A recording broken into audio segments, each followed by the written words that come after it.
Good afternoon, everyone. Thank you for joining us for the fiscal year 2024 National Resource Center on Cybercrimes Against Individuals, referred to as the NRCC program pre-application session. This session is for the fiscal year 2024 solicitation that was posted on February 15th. My name is Elena Roberts, and I am the Grant Management Specialist for the NRCC program. And I am joined by Associate Director Krista Blakeney-Mitchell, who oversees the Cybercrimes program, as well as the Rural and Consolidated Youth programs. Also on this call is Sheila Grice, a Management Analyst. Our goals for this session include focusing on key aspects of the NRCC program solicitation and providing relevant information and answers to your questions. This is not intended to be a comprehensive review of the solicitation, and applicants are expected to fully read the solicitation before applying. That said, this is a new program, and you may have lots of questions, which we welcome. So please feel free to raise your hand or drop a question in the chat box, and I, along with Krista, will try to address it in the moment. If we start to run short on time, I will skip questions and try to answer them at the end. You may also email the ovw.cybercrimes@usdoj.gov email box with any questions. Finally, if you don't already have the solicitation in front of you, it may be a good time to get it, as I will be referencing certain parts of it along with the page numbers. In today's session, we will provide you with information about the NRCC program, provide important deadlines and eligibility requirements, go over the program requirements and out-of-scope activities under the program, and finally, we will go over the two-step application process that is required of all applicants. At the end of the slides are resources and contact information to assist you as you begin your applications. Many of you already know, but just in case, this program is administered by the Office on Violence Against Women, or OVW. OVW provides federal leadership in developing the national capacity to reduce violence against women and administer justice for and strengthen services to victims of domestic violence, dating violence, sexual assault, and stalking. Let's first start by going over what this new program is all about. The NRCC program was authorized by the recent reauthorization of the Violence Against Women Act, or VAWA, V-A-W-A, 2022. It is codified in 34 USC section 30108. The program supports the establishment and maintenance of a national resource center to provide resource information, training, and technical assistance to improve the capacity of individuals, organizations, governmental entities, and communities to prevent, enforce, and prosecute cybercrimes against individuals.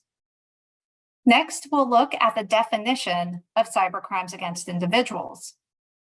Cybercrimes against individuals are defined as criminal offenses that involve the use of a computer to harass, threaten, stalk, extort, coerce, cause fear to, or intimidate an individual, or without consent, distribute intimate images of an adult, except that the use of a computer need not be an element of the offense.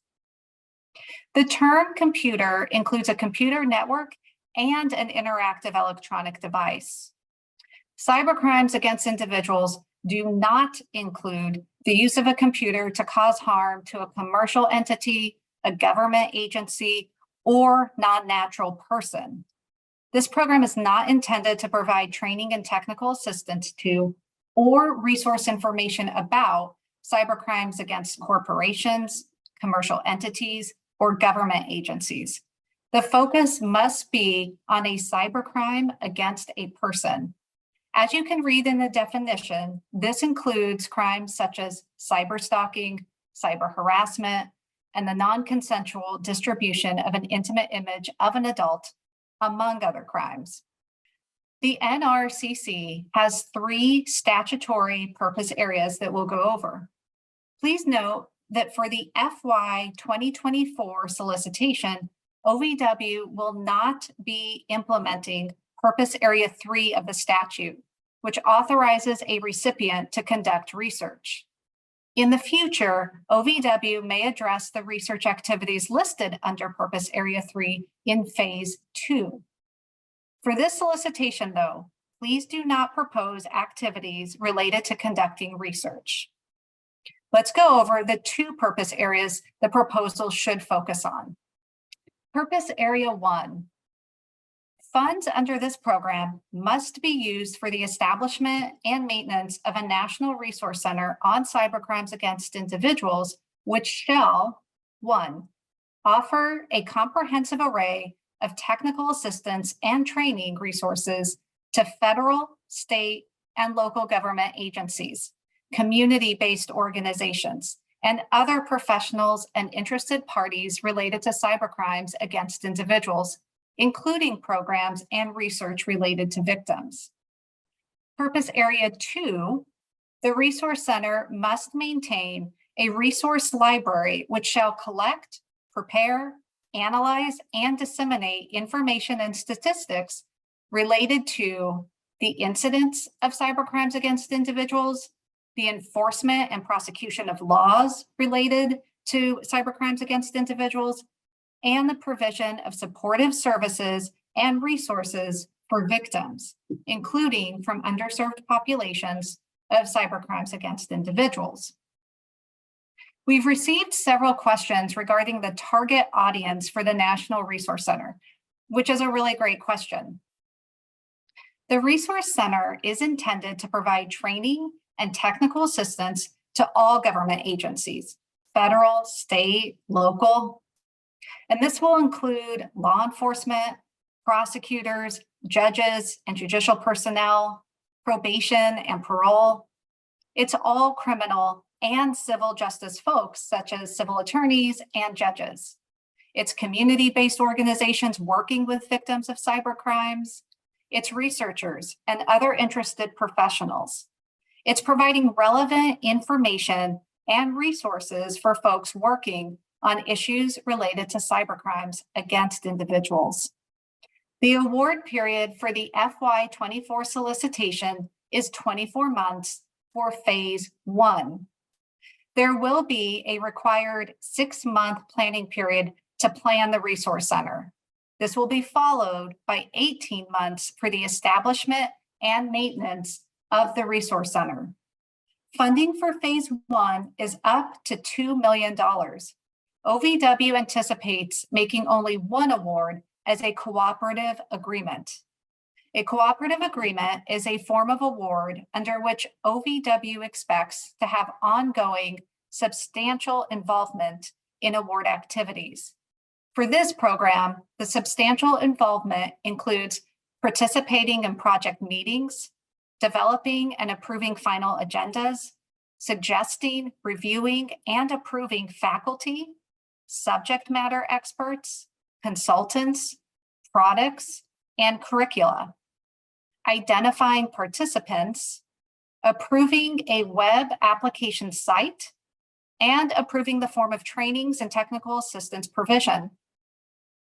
Recipients must be willing to work closely with OVW throughout the entire project and be willing to modify project activities at OVW's request as needed. Please refer to page 7 of the solicitation for more information. So now let's turn to the very important deadlines and eligibility requirements. Application submissions are due by 8:59 p.m. Eastern Time on April 11th. Submitting an application is a 2-step process over the course of several days. You will first submit the SF 424, which is the application for federal assistance, and the SF LLL, disclosure of lobbying activities form, in grants.gov. You must submit these forms in grants.gov by April 9th at 11:59 p.m. Eastern. Otherwise, you will not be able to then submit your full application in the Justice Grants system, known as Just Grants, by 8:59 p.m. Eastern on April 11th. This is 2 days after the grants.gov deadline. Please note that the deadline to submit in Just Grants on April 11th is not a midnight deadline. It is 8:59 p.m. Eastern Time. We'll go over this process in more detail at the end of this session. Elena, we do have a few questions that came in. Is this a good time to pause for them? Yes, of course. Okay. First question says, this is such helpful information. Would the audience also include government departments of education, human services, and other bureaus, as well as organizations that interact with the subject matter, but not in prosecution specifically? Yeah, that's a great question. I think it would, not knowing exactly all the details of what each of those agencies would do, but this is, especially when we think about the resource library, this is supposed to be information, useful information for different entities. The primary focus will still be on providing that training and technical assistance for folks who are working on the issues of cybercrimes against individuals. But absolutely, when we think about the other possible agencies that would touch this subject and be doing this type of work, it would include, I think, some of what was listed in that question. Okay. We have one other question. Is the intention for the information library to be essentially a website? Essentially a website. I think that's, I mean, we can certainly get into that. I think that's more something that when the, recipient of the award goes into the planning phase, we can discuss what that will look like. I don't think that at this time, all of the details have been worked out, simply because this is a brand new program and it's going to evolve. It's going to evolve over time. And so, we were also mindful when we think about website, web application, what is that going to look like? What is going to be housed on it? Those are all things that I think will come out during the planning period.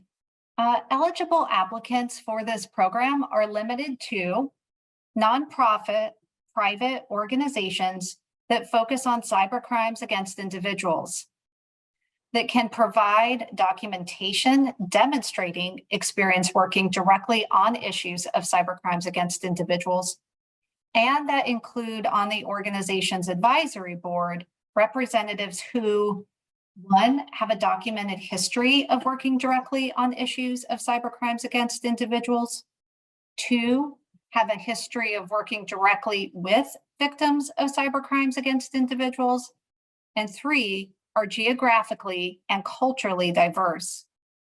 Please note that the advisory board representatives must be documented in the Who Will Implement section. Applicants must identify and describe members of the applicant advisory board who have a documented history of working directly on issues of cybercrimes against individuals and have a history of working directly with victims of cybercrimes against individuals.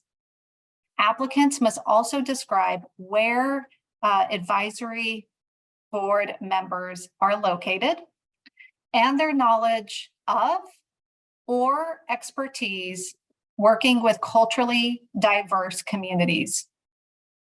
Read the solicitation and prompts for information very carefully. Please refer to pages 8 through 9 for eligibility information.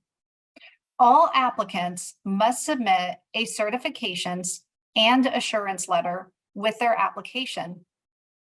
Before I touch on how to upload this document with your application, I want to highlight the first certification listed.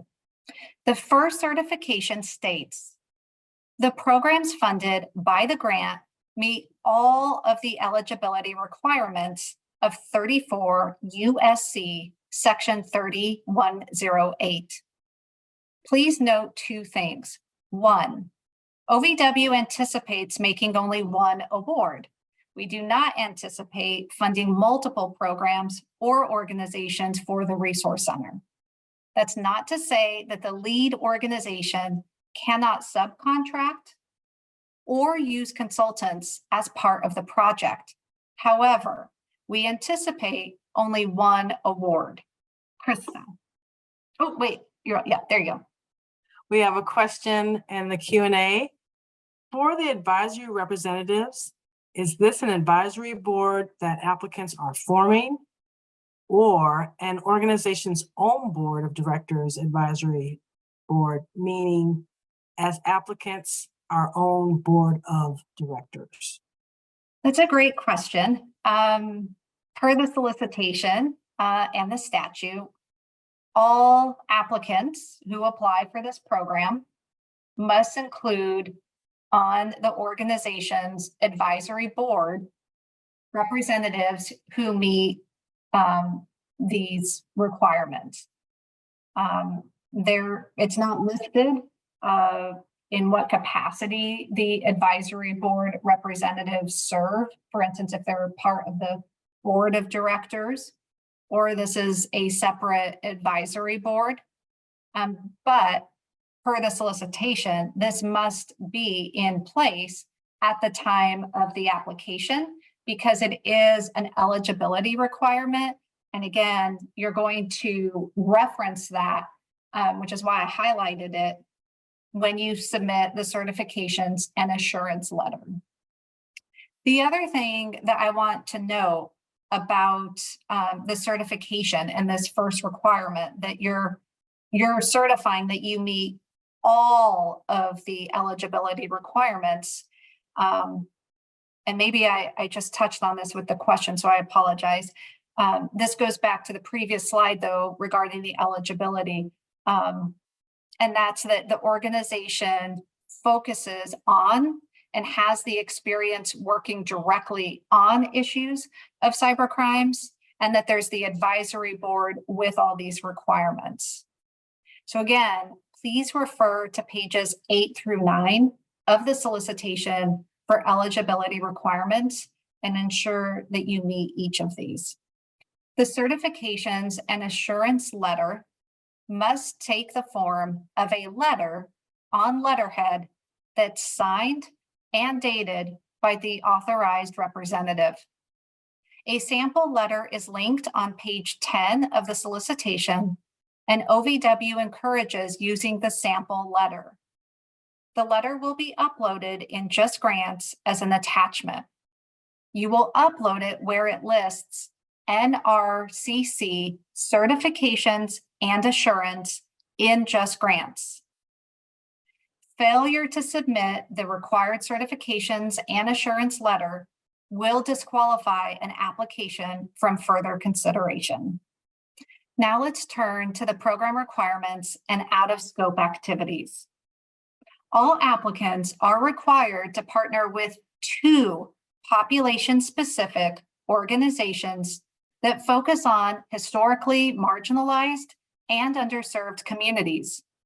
A population-specific organization is a nonprofit, non-governmental organization that primarily serves members of a specific underserved population and has a demonstrated experience and expertise providing targeted services to members of that specific underserved population. The 2 partnerships must be documented in 2 mandatory Memorandum of Understanding, or MOU, and be submitted with the application. Because there will be 2 population-specific organizations, applicants should submit 2 MOUs with their application. This program does not require that all partners be on one MOU like other OVW programs may. The MOU section on page 17 of the solicitation provides additional information. There could be other MOU partners on the project if known at the time of the application.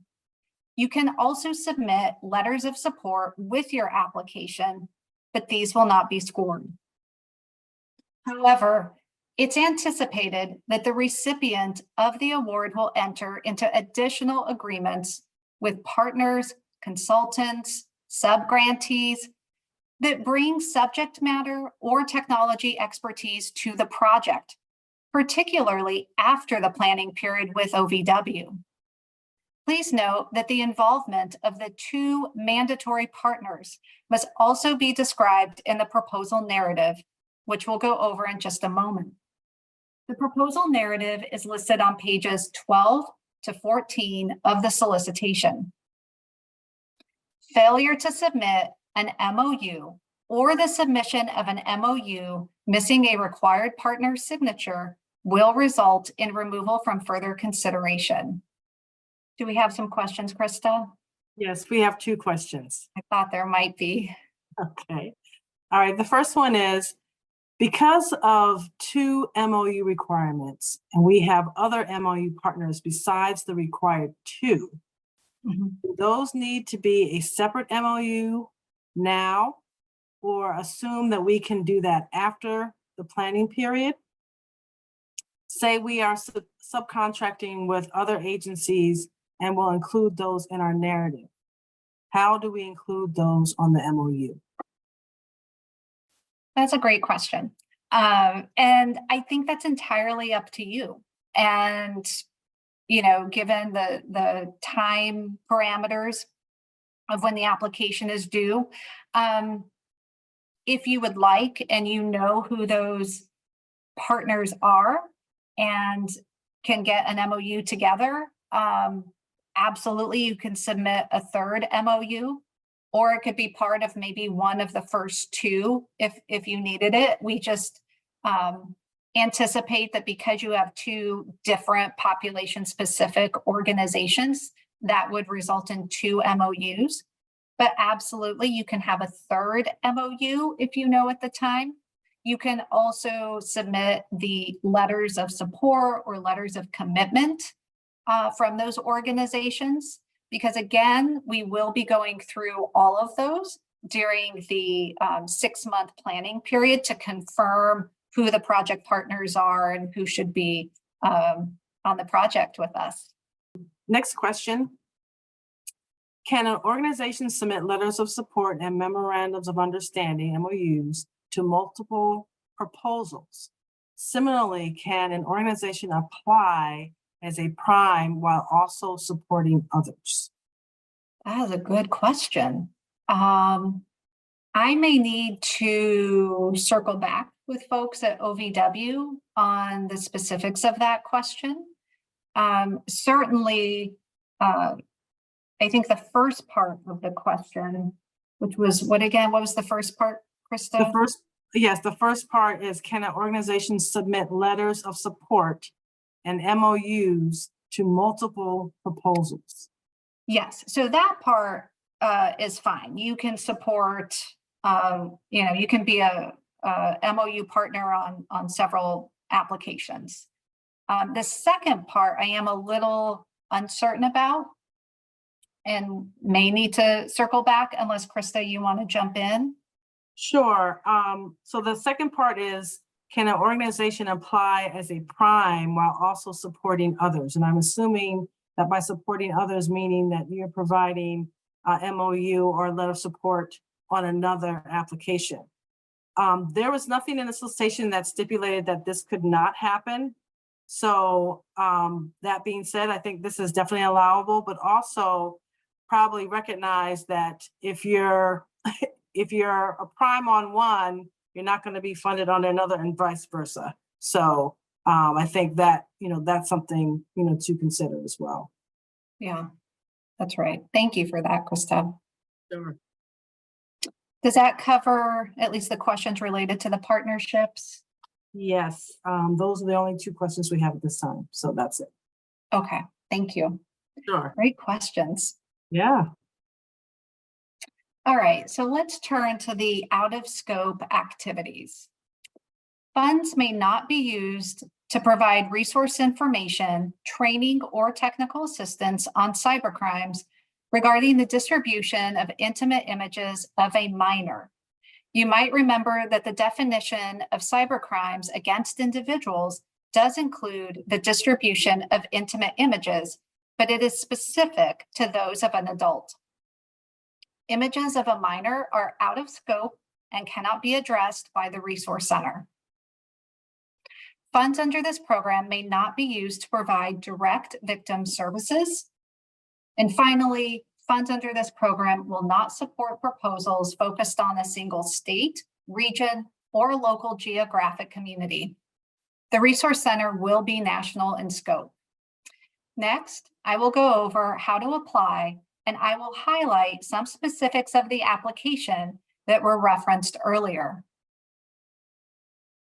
Applicants may find this funding opportunity on grants.gov by using the assistance listing number 16.061, the grants.gov opportunity number O-OVW-2024-17-19-26, or the title of the solicitation. The application process requires 2 steps. First, you will start the application in grants.gov. This is where you will upload the SF-424 and SF-LLL documents. Second, the application process will continue and be submitted in Just Grants. Now, you might be wondering how you get from grants.gov to the Just Grants system so you can finish, and I'll go over that now. After an applicant submits the 2 forms in grants.gov, the applicant that is registered will receive an email within 24 hours from Just Grants, prompting them to complete the rest of the application. This is when the applicant will upload all the other required documents. If the applicant is new to the system and has never applied in Just Grants before, the email will prompt the new user to register with Just Grants and establish an entity administrator. The entity administrator is responsible for managing entity-level information and assigning the various roles in the Just Grants system. This person is also the e-biz, that's a B-I-Z, point of contact designated in the sam.gov system where grantees have access to their funds. We did not go over sam.gov today, but please note applicants must register and be able to access each of the systems described in the solicitation. Registering can take several weeks altogether, so please start the process today. Once applicants log in to Just Grants to finish and submit the application, the proposal narrative, the budget and budget narrative, 2 MOUs, and the certifications and assurance letter will be uploaded as attachments.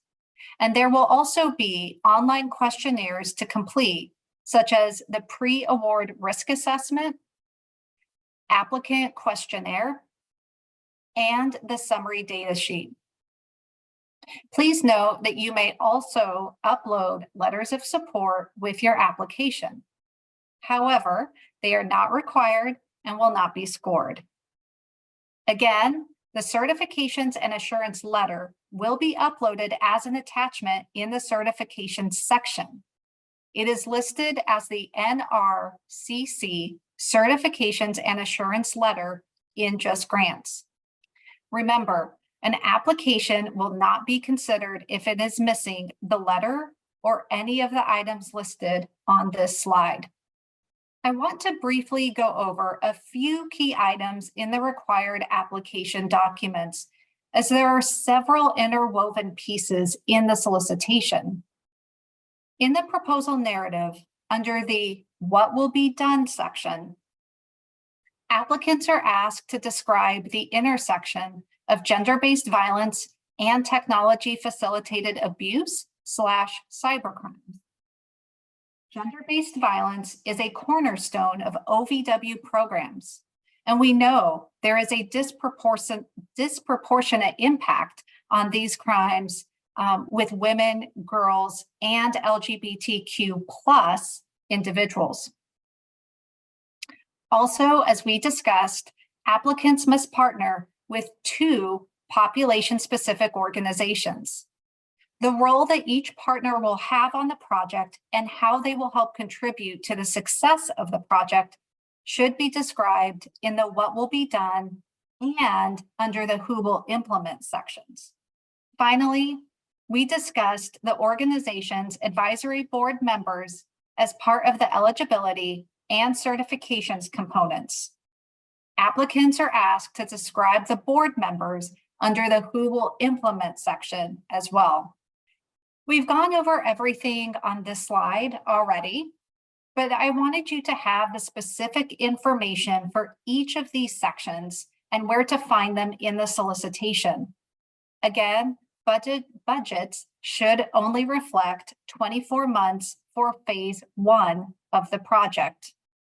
Phase 2 will be planned depending on appropriations and the success of phase 1 and may be for 36 months.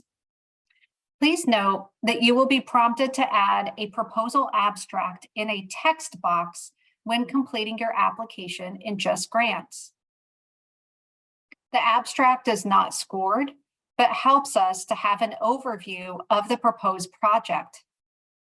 The data requested with application includes 3 online questionnaires: the pre-award risk assessment, the applicant entity questionnaire, and the summary data sheet. Every applicant must fill them out with the application.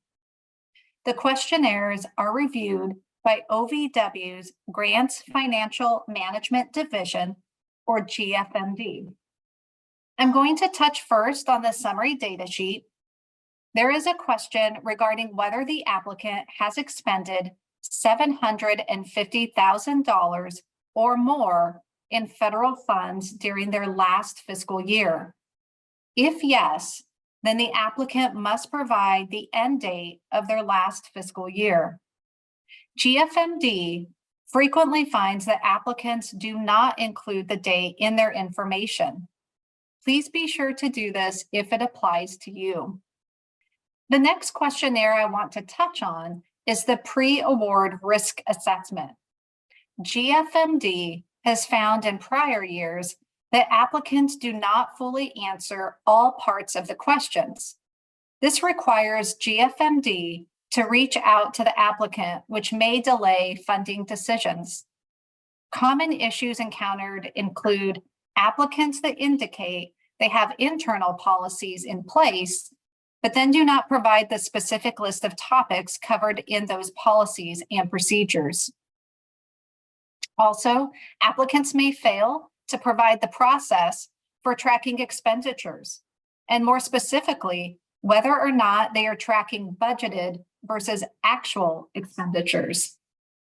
These are just a few examples. Please be sure to read and respond to each part of a question. So, where to begin? First, read and probably reread through the solicitation to understand all the steps that are required to submit an application. Anticipate those steps will take several days and up to a few weeks to fully complete. I am referring to everything outside of writing the application, though that will take time as well. But I cannot emphasize enough that some steps, such as obtaining a unique entity identifier, or UEI, for folks who have never applied for a DOJ grant before, or registering with sam.gov and grants.gov, will each take several days to complete. Every year, we hear from folks who underestimate the amount of time setting up these systems. We recommend starting the process now but for sure no later than the dates listed in the solicitation. It is also a good idea to start gathering the information on the advisory board members and start the MOUs with the 2 required population-specific project partners. Applicants that do not submit the certifications and assurance letter and 2 MOUs will not be considered for funding, and OVW will not contact applicants for any missing documents. Finally, please remember that you must begin the submission process in grants.gov by April 9th. This is 2 days prior to the application deadline in Just Grants on April 11th at 8:59 p.m. Eastern Time. Those of you in earlier time zones, please note that this is Eastern Time, so please plan accordingly so you don't miss the deadline. Lastly, I want to provide you with some helpful resources as you go through the application process. You can find all OVW solicitations that are open, including the NRCC program, on the OVW site. Please look under the Funding tab and then click Open Solicitations. Also, the Department of Justice has made a collection of self-guided training resources, including training and a virtual Q&A session on application submissions. There are also several financial resources available to applicants. These can assist in budget development and providing other federal financial guidance. I want to highlight the Creating a Budget bullet point.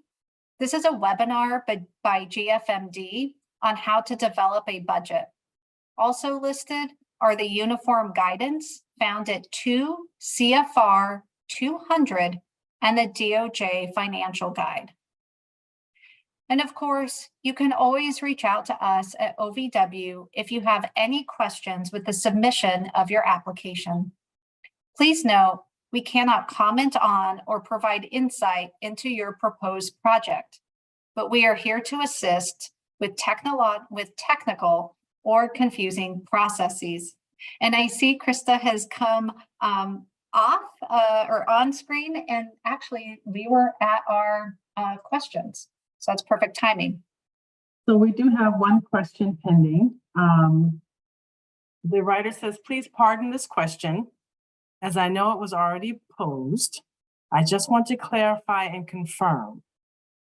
Is it required to have the advisory committee established at the time of the application submission?